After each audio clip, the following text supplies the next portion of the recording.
You're listening to Sip and Grow the podcast, the show where we taste awesome, delicious wines while having unfiltered conversations about our passions, experiences, struggles, entrepreneurship, and life.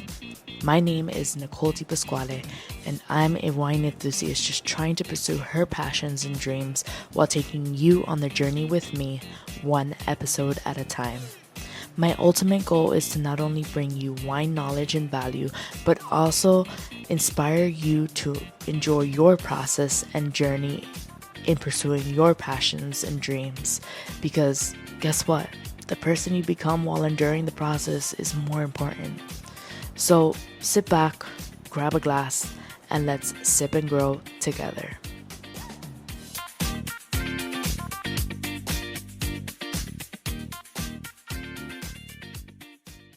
Hello guys, welcome back to another episode of Sip and Grow.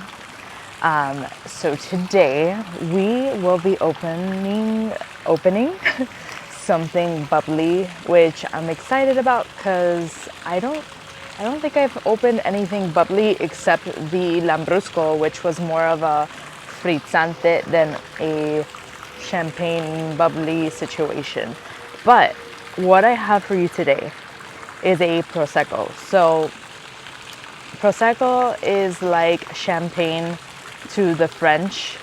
Prosecco to Italians is like champagne to the French. A lot of people, there is a big difference.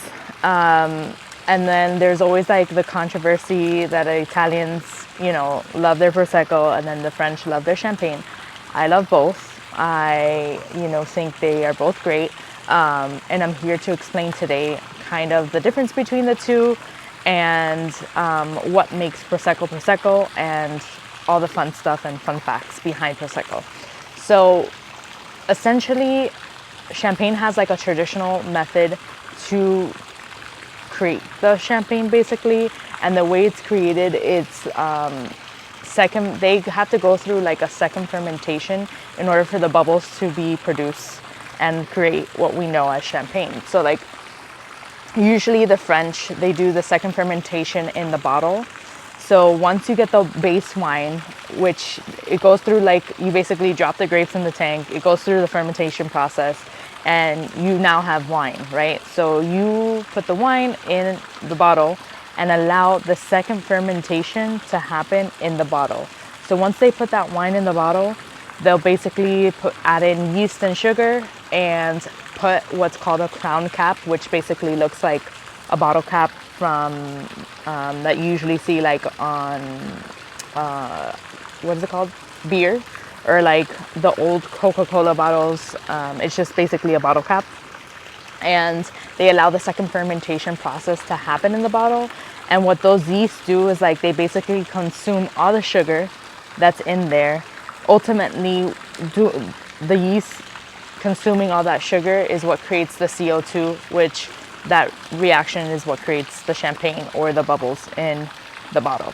So that's, in simple terms, that's what the traditional French method is to create champagne. And then Prosecco is actually done a little bit differently. So Prosecco in Italy is an Italian sparkling wine, very similar to champagne. The only thing is they actually do a different process for the second fermentation. So Prosecco is taken so seriously in Italy that back in 2009, the government regulated Prosecco. And now, like for instance, this bottle has the DOC certification on it. And they regulated it and said, okay, if we're going to create Prosecco, it has to come from a specific area. So if a Prosecco can have two labels on it, like certified labels on it. So this one has the DOC label, which is like the second out of like the four Italian classifications. It's the top second one. And then the top like tier classification for quality control in Italy is called DOCG. So Prosecco can either have a DOCG label on it or a DOC label on it. This one has a DOC. So what's the difference between the two? If it has a DOCG label on it, that means it comes from 3 specific areas within the northeast of Italy. I wrote these down so that I would remember the names and I can tell you guys on here. But basically the 3 top Prosecco areas, if it has like the DOCG label on it, would be Valdobbiadene, which is like the most famous Prosecco area in Italy. Then Conegliano, which is like the historic center for Prosecco. It's been around, I think, since like the 1800s, more or less around there. And then Asolo. Asolo is like the top area for Prosecco production. But those are the 3 main areas. Like it has to come from either one of those 3 in order for it to have a DOCG label. And the reason why it has a DOCG label is because those areas are actually like on a hillside valley versus like a flat valley. So like, what does that mean? When you have a hillside vineyard, the farming, it's like a more rigorous farming practice versus like a flatter area of a vineyard. So usually they hand farm those areas, which ultimately the quality control in that is way better than like if you were to do like machine farming. These are like little details about it, but this is what makes it fall under the top tier category of DOCG. So a DOC wine, or I'm sorry, not wine, a DOC Prosecco is basically from the greater area of Friuli or what's the other one? And Veneto.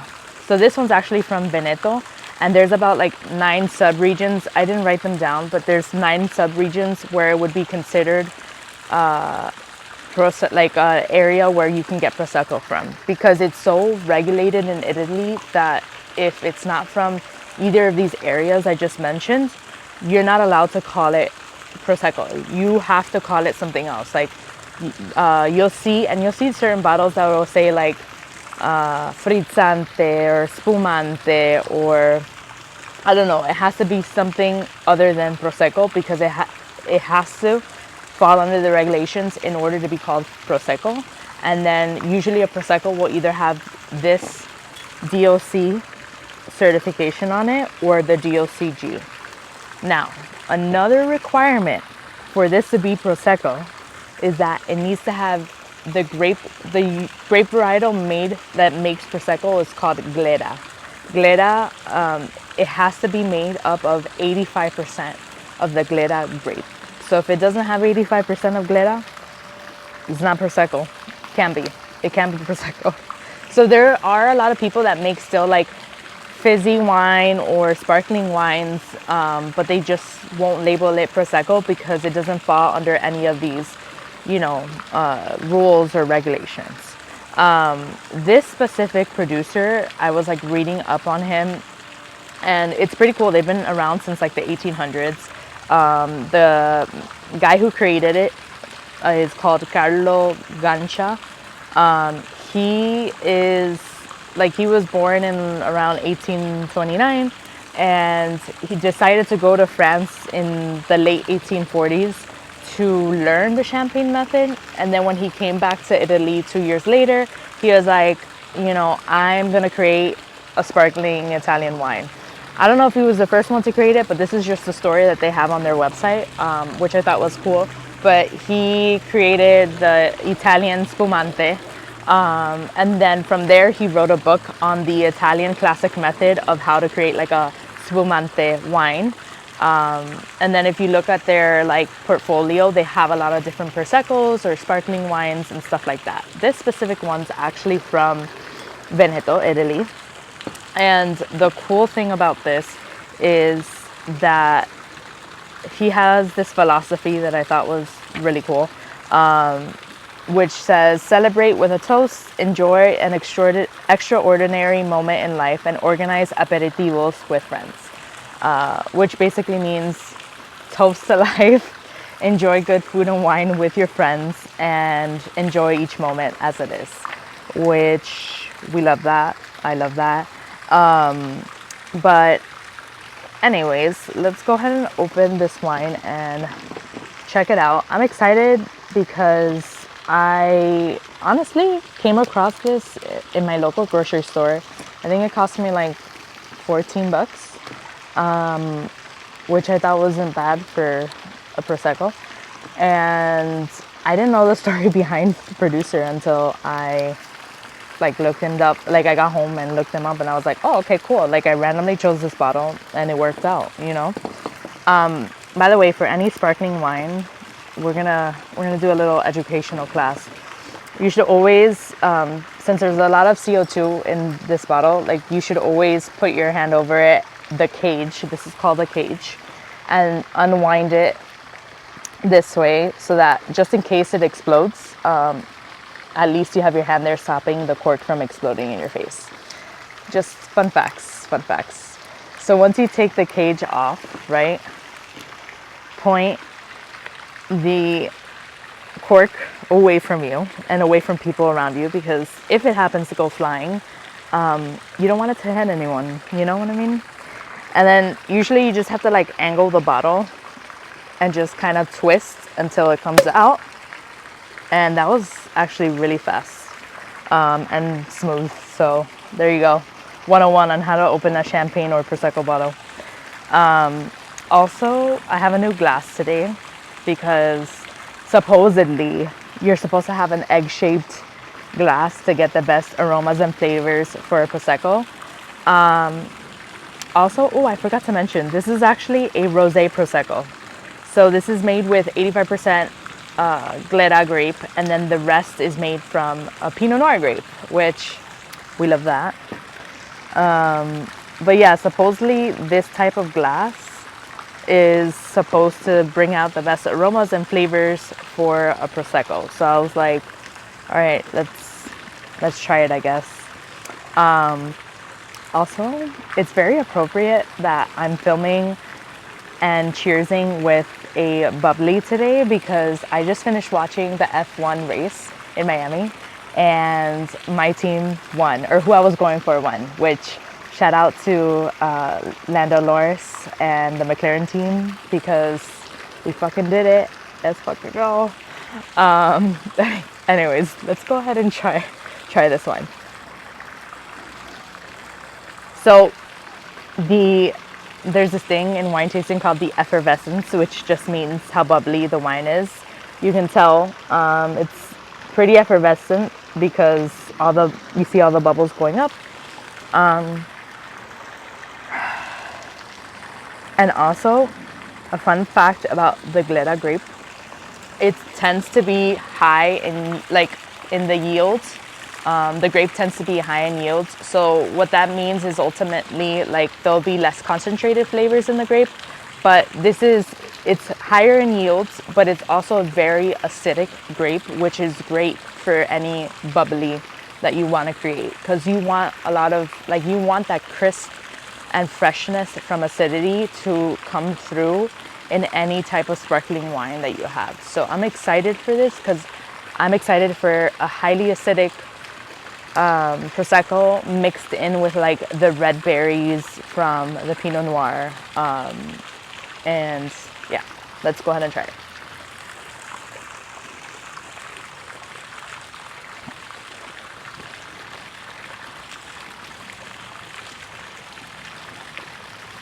Okay, wait.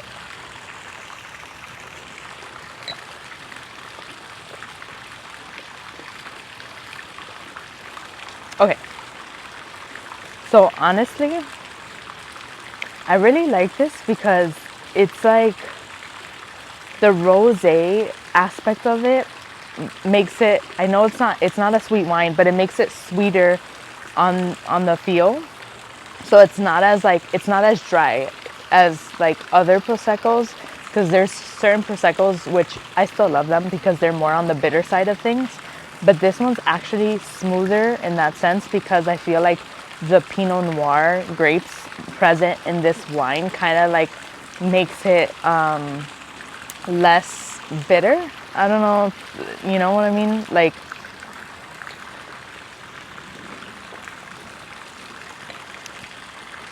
it definitely has like a lot of floral aspects to it. Like I almost feel like jasmine is present.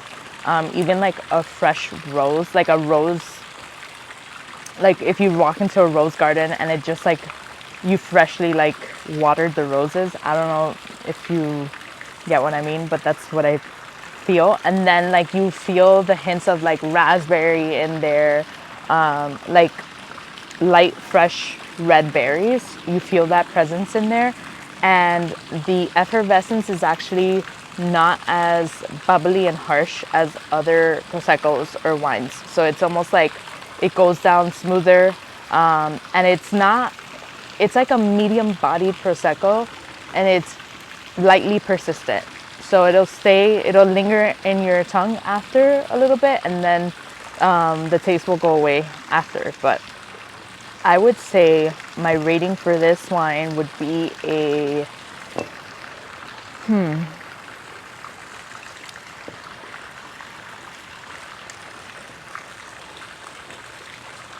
I'm gonna give this an 8.2 out of 5. I actually really like this. I will say I wish it was a little more bubbly, but I understand that like not a lot of Proseccos are different. So like you might get more like on the frizzante side of things, or you might get more on the spumante side of things. So frizzante is more of like a lambrusco, and then the closer you are to a spumante is more like a sparkling wine or champagne. So I feel like it's in between there because it doesn't taste like a lambrusco and the fizziness of it, but it definitely doesn't taste like as bubbly as a champagne or another prosecco that I've had would taste. So yeah, I would rate it an 8.2 out of 10. I definitely think for the price point, it's worth the buy. And I don't know, see if you can get this at your local grocery store. I'll link it in my show notes. I didn't find a website where you can buy it directly from the website, or like a known website that I've bought from before, but I can definitely link the producer's page so you can see all the fun facts about, you know, how long it's actually fermented in the tank, because I don't think did I explain? Yeah, I did not explain how the fermentation happens. So basically a Prosecco, the difference is that the second fermentation happens in a tank, and they basically will put like the wine, so they'll put, once the Glera grape is harvested, they'll make sure the grapes harvest in a tank, and then they'll do the same thing with the Pinot Noir, and then they'll mix those two wines together once they're fermented. And then what they do is they filter the wine, and they do the second fermentation process in a big sealed tank.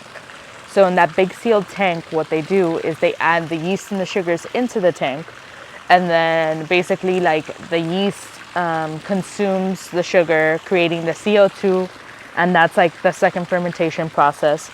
And then once that fermentation, they want the fermentation to end, they kind of like cool down the temperature in there, because when fermentation happens, it gets really hot in there as all the CO2 is being produced. And usually they tend to leave it in the tank. I think this one was left for like 60 days before like touching the wine basically. But it's a really cool process. I mean, that's basically the difference between champagne and Prosecco, is like the second fermentation for Prosecco happens in a big tank, versus in champagne, the second fermentation process happens in the bottle. Either way, try this Prosecco out. Let me know what you think. Let me know if you prefer a Prosecco or a champagne. I, like I said, love both of them. So I will gladly take a sip of either one. But let me know. Let me know what you guys think. I hope you guys enjoyed this episode, and I will see you on the next one. Cheers.